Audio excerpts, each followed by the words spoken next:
What's the worst thing you've overheard your partner say about you to someone else? Connor and I have been married for 3 years. He always seemed so genuine compared to the guys I usually met through my family's social circles. My family has money. Not like crazy rich, but comfortable enough that I've never worried about bills. Connor comes from a middle-class background. We renewed our vows last weekend at this small ceremony with just our closest friends and family. He literally cried reading his vows to me, y'all. Cried. Said I was the best thing that ever happened to him. Anyway, I was on a girls' trip to Nashville with my 3 besties from college. We've been planning it for months. We had all these plans, spa days, wine tours, checking out that new rooftop bar everyone's been posting about on TikTok. But on the second day, Scarlett got food poisoning from this sketchy hot chicken place, and Tina had some emergency she had to handle remotely. The trip was falling apart, so we decided to cut it short. I thought, hey, perfect opportunity to surprise Connor. He's always saying how much he misses me when I'm gone. Always texting me those wish-you-were-here selfies from our couch with his sad puppy eyes. So I took an early flight back, stopped to pick up his favorite nachos from this hole-in-the-wall place near our house, and some craft beer he's been obsessed with lately. I was so excited to surprise him. I had this whole image in my head of his face lighting up when he saw me. I came in through the garage using my code so I could really surprise him. Our house has this weird layout where you can't see into the living room from the entryway.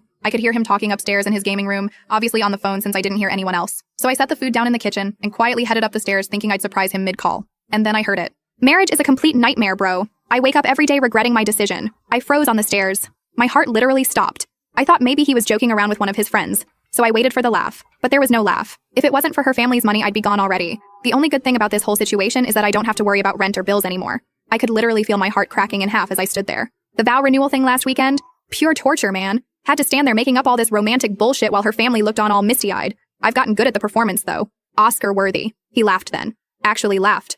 But hey, small price to pay for the lifestyle, right? Her dad's talking about bringing me into the family business next year. Once I'm established there, I'll have options. More options than just being the money wife's husband. The money wife. That's what he calls me behind my back. 3 years of marriage, and I'm just the money wife to him. I don't know how I managed it, but I silently went back downstairs, grabbed the food and beer, and slipped out. I returned the food, told them my husband wasn't feeling well, and texted the girls that I'd decided to go to a hotel near the airport so I could catch up on some emails before heading back to Nashville the next day. I drove around for hours trying to figure out what to do. Every memory of our relationship was replaying in my head with this new, horrible filter. All those times he insisted on paying for dinner, but only when it was somewhere cheap. How he was so reluctant to let me help with his student loans until I practically forced him. How he always seemed to have these big dreams, but never quite enough motivation to pursue them until my dad offered connections. I decided to go back to Nashville. I spent the next 3 days pretending everything was fine with my girlfriends, even though I was dying inside and probably drank way too much wine every night. Then came home at my originally scheduled time, and I greeted him with a kiss.